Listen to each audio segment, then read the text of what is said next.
আসসালামু আলাইকুম সুপ্রিয় দর্শক। আশা করি সকলে ভালো আছেন। আলহামদুলিল্লাহ আমিও ভালো আছি। প্রিয় দর্শক আবারও হাজির হয়েছি আরও একটা নতুন রেসিপি নিয়ে। আজকের রেসিপি রোল, তবে একটু ভিন্ন রকমের। উপকরণ দেখলে বুঝতে পারবেন যে এই রোলটা কতটা মজা হতে পারে। তো প্রিয় দর্শক চলুন মূল রেসিপিতে যাওয়া যাক। আশা করছি ভিডিওটা আপনাদের কাছে ভালো লাগবে। ভালো লাগলে একটু শেয়ার করে দিবেন, অন্যদেরকে দেখার সুযোগ করে দিবেন, বিশেষভাবে অনুরোধ রইল। প্রিয় দর্শক, আমি এখানে মুরগির ২ পিস বুকের মাংস নিয়েছি। আর এখন সেদ্ধ হতে দিয়ে দিয়েছি। সামান্য একটু লবণ দিয়ে আমি মাংস ২ পিস সেদ্ধ করে নেব।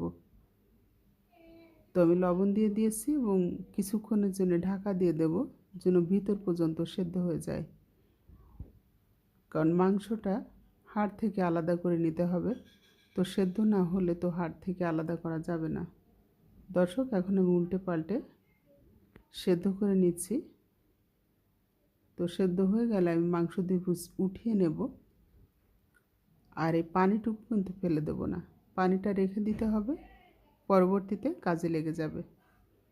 তো এখন আমি কাঁটা চামচের সাহায্যে মাংসটা ছাড়িয়ে নিচ্ছি। তো মাংসটা ছাড়িয়ে নিয়ে আমি এক সাইড করে রেখে দেব। দিয়ে আমি চুলায় একটা প্যান বসিয়ে দিচ্ছি। দিয়ে তেল দিয়ে দিয়েছি। এখন পেঁয়াজ কুচি এবং কাঁচামরিচ কুচি করে আমি দিয়ে দিয়েছি। কিছুক্ষণ নাড়াচাড়া করে আমি যে চিকেনটা রেডি করে রেখেছি সেটা ঢেলে দেব।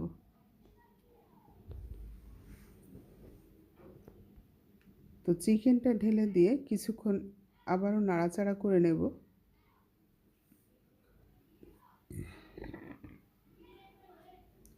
এখন এখানে যে চিকেন স্টকটা রেখেছিলাম সেটা দিয়ে দিচ্ছি। দিয়ে এখন সবজি অ্যাড করে দিচ্ছি। দর্শক, সবজি হিসেবে এখানে আমি নিয়েছি গাজর এবং ক্যাপসিকাম। আপনারা চাইলে অন্য কোনো সবজিও নিতে পারেন বা এর সঙ্গে অন্য সবজি অ্যাড করতে পারেন। তবে যে সবজিতে পানি ছেড়ে দেয় এমন সবজি এখানে দিতে যাবেন না। এখন এখানে আমি দিয়ে দিচ্ছি ১ টেবিল চামচ কর্নফ্লাওয়ার পানিতে গুলে সে মিশ্রণটা ঢেলে দেব। তো এই মিশ্রণটা দিয়ে কিন্তু অনবরত নাড়তে হবে, না হলে তলানিতে লেগে যাবে। তো কিছুক্ষণ নাড়াচাড়া করে এখানে কিছু মশলা অ্যাড করে দিতে হবে, গুঁড়া মশলা। তো দিয়ে দিচ্ছি ১ চা চামচ জিরের গুঁড়া, ১ চা চামচ চাট মশলা, তান্দুরি মশলা আমি দিয়েছি। আপনারা চাট মশলাটা থাকলে দিবেন, তান্দুরি মশলা সম্পূর্ণ অপশনাল। এখানে দিয়েছি ১/২ চা চামচ গরম মশলার গুঁড়া আর ১ চা চামচ চিলি ফ্লেক্স। এখন আবারও ভালো করে নেড়েচেড়ে নিচ্ছি। দর্শক, চুলার আঁচ একদম লোতে রেখে আমি এখন নিয়ে নিচ্ছি কয়েক পিস পাউরুটি। এখন এখানে দুধের মিশ্রণ দিয়ে দিলাম। এটা আমার গরুর দুধ। গরুর দুধ হাতের কাছে না থাকলে গুঁড়া দুধ দিয়েও পানি দিয়ে গুলিয়ে কাজটা করে নিতে পারেন। এখন এই মিশ্রণটা আমি ঢেলে দিচ্ছি। তো এ পর্যায়ে ভালো করে নাড়াচাড়া করে একটা ডো তৈরি করে নিতে হবে। যতক্ষণ না একটা আঠালো ডো তৈরি হয় ততক্ষণ নাড়াচাড়া করতে হবে। তো যদি দেখেন মিশ্রণটা খুব বেশি নরম, সেক্ষেত্রে এখানে কিছু ব্রেড ক্রামও দিয়ে নিতে পারেন। যদি পাউরুটি থাকে, ব্লেন্ডারে দিয়ে সেই ব্রেড ক্রামটা কিছুটা দিয়ে দিলে দেখবেন যে শক্ত হয়ে গেছে। আর গরম অবস্থায় কিছুটা নরম থাকবে, ঠান্ডা হলে কিন্তু এই ডোটা বেশ আঠালো হয়ে আসবে এবং শক্ত হয়ে আসবে। এখন এখান থেকে আমি অল্প অল্প করে নিয়ে রোলের শেপ দিয়ে নেব লম্বা লম্বা করে। তো এ পর্যায়ে হাতে কিছুটা ঘি দিয়ে আমি রোলগুলো তৈরি করে নিচ্ছি। প্রিয় দর্শক, এই ঘিটাও আমার হোমমেড ঘি। আমার পেজে ঘি তৈরির একটা পদ্ধতিও দেওয়া আছে। এখন প্রত্যেকটা রোল আমি এভাবে হাতে গড়িয়ে তৈরি করে নিচ্ছি। তো রোলগুলো আমার তৈরি করা হয়ে গেছে প্রায়। এখন আমি এক সাইড করে রেখে দিয়ে একটা বেটার রেডি করে নেব।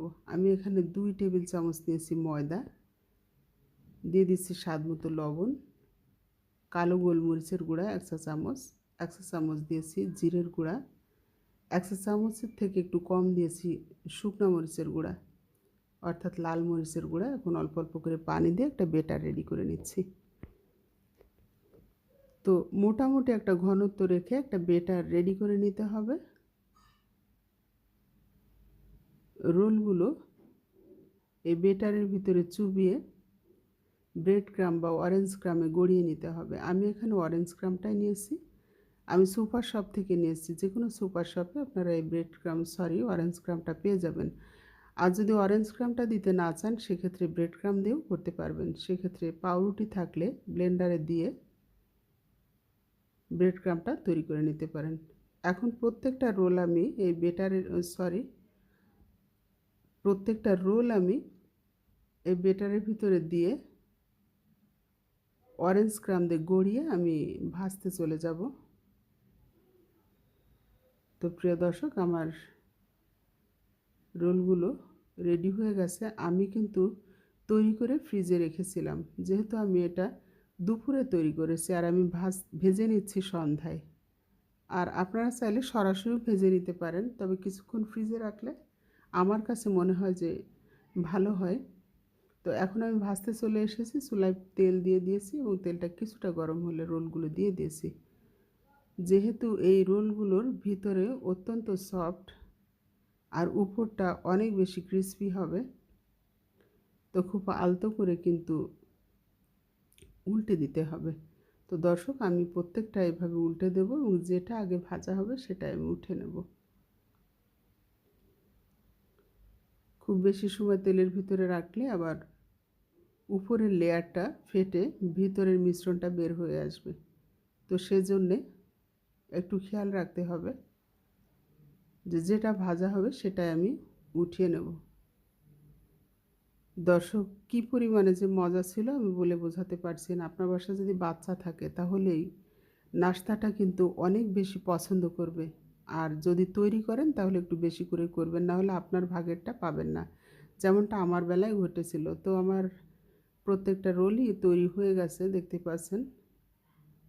অত্যন্ত সুন্দর লুক এসেছে, খেতেও অনেক বেশি মজার ছিল। একবার হলেও আপনারা ট্রাই করে দেখতে পারেন।